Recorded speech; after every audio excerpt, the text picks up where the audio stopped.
saying that you're going to fire missiles at the United States, making aggressive threats. That's not a problem.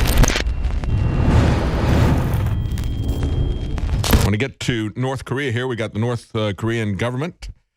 They describing this as thermonuclear war that may break out at any moment. Things are very tight here, folks, and we need to take a look at how we got to this situation. I'm not really sure how we get out of it, but we have a long history about how we got here, and we ought to learn something from that. But we're going to take a look at that, what's going on with the U.S., South Korea, and Japan. Are they starting to talk?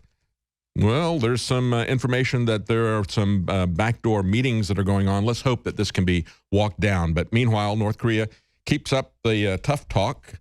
They say these are aggressive war drills. They say their country is ready to react to any mode of war desired by the U.S. And again, firing missiles at other countries, saying that you're going to fire missiles at the United States, making aggressive threats. That's not a problem. But putting people out there, putting the a carrier group out there, that is a problem. I hope they can walk this thing down. As we see the North Koreans talking about how serious this is, hopefully there is some good news. Sputnik is reporting that the U.S., South Korea, and Japan are convening trilateral talks on North Korean threat. They say the meetings will bring President Trump's administration together with Asian officials for the first time since Vice President Pence said the era of strategic patience with North Korea is over.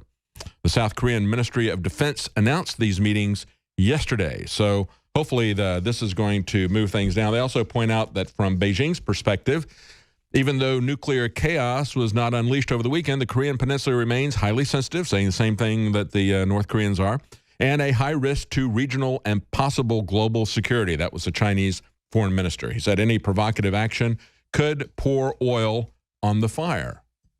Well, how did we get here? There's a great editorial by Pat Buchanan who talks about all of this. And we understand that, this is something that's been going on for 64 years. And it fundamentally goes back to how we got involved in all these domino wars in the Middle East, okay? Not the Middle East, rather in the Southeast Asia. We fought this one to a draw in South Korea, North and South Korea. North and South Vietnam, we lost that one. What was the consequence in Vietnam? Well, we were told that we had to defeat that because of Chinese communist hegemony. And yet, when we lost in Vietnam, what we wound up with was a country that is far more free market and actually an enemy of China. I'll never forget the documentary, The Fog of War, where former Defense Secretary McNamara was doing an on-screen confession. And he said years later, he said he met with them, and he admitted that the Gulf of Tonkin was a false flag to create that war. And he said the North Koreans slammed his fist on the table and said, "What were you thinking? We have fought the Chinese for 1,000 years." And he said, "We were fighting them at the time. Why did you go to war with us?" We have to understand where these wars are coming from.